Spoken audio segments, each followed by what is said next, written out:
Hi, my name is Deepthi. A globe valve is a shut-off and regulating valve used for controlling the flow of liquid or gas in a pipeline. Sluice valves are used to control the flow of water in irrigation ditches, canals, and other water conducts. Stopcocks are used to control the flow of water in household plumbing. Today, we are going to learn about how to dismantling and assembling of globe valves, sluice valves, and stopcock. At the end of this demonstration, you will be able to dismantle and assemble a globe valve, dismantle and reassemble a sluice valve, gate valve, dismantle and assemble a stopcock. Tools required: spanner, screwdriver, file, hacksaw, hammer, pipe wrench, pipe die set, adjustable spanner, pliers, soft hammer. Equipment required: pipe vise, bench vise, oil can. Materials required: stopcock, union, thread seal material. Now, let's have a look at the parts in the following components. First, we'll look at the parts of globe valve. Globe valve, hand wheel or key, shaft of spindle, packing nut, gland nut, stuffing box with packing,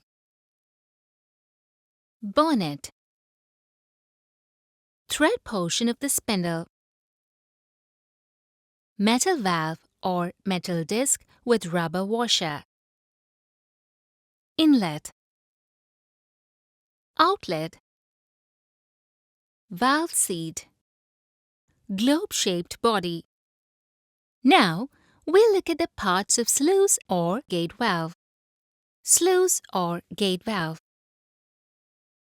hand wheel or key, shaft, spindle, packing nut, gland nut, stuffing box with packing, bonnet, screw adjustment, seat and disc gate, flow of water. Now we are going to see the dismantling and assembling. Shut off the water by closing the main valve. Close the gate valve and remove the wheel nut with a spanner. Remove the gland nut from the bonnet. Clean out the old packing in the stuffing box. Remove the bonnet with a spindle from the body and clean all the parts. Coil the asbestos rope, smear it with water pump grease and push it down with a screwdriver. Assemble the spindle gate to the bonnet. Assemble the gland nut, hand wheel and tighten the hand wheel nut. Open the gate valve and tighten the gland nut until the packing is compressed sufficiently to stop the water escaping from the gland nut. Note: do not use the gate valve to regulate the flow.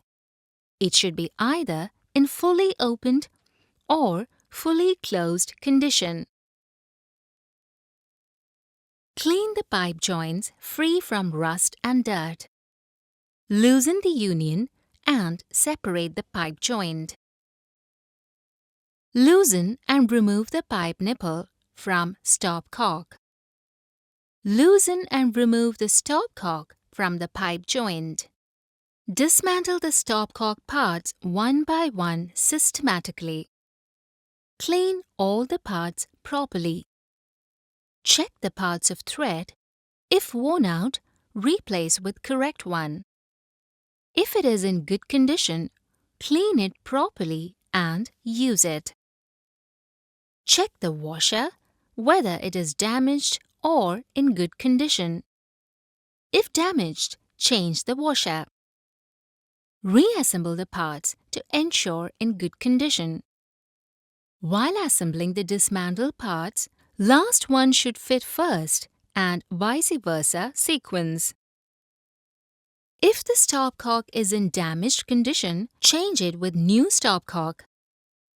Fit the stopcock to one end in lengthy pipe in the dismantled place pipe joint properly. Fix the pipe nipple to other end of stopcock properly. Next, fit the union with pipe nipple properly. Apply pressure and test the pipe joints and stopcock. Check for leakage, if any, to ensure proper working. Note: the arrow embossed on stopcock is to be in the direction of flow of water. Check the direction of arrow before fitting stopcock. Don't over-tighten stopcock and other pipe fittings. Use proper tools for dismantling and assembling pipe fittings. Let's have a recap of what we have learned today. We have learned to dismantle and assemble a globe valve, dismantle and reassemble a sluice valve or a gate valve, dismantle and assemble a stopcock.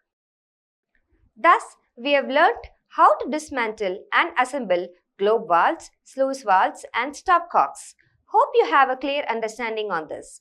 Do this exercise with the help of your instructor.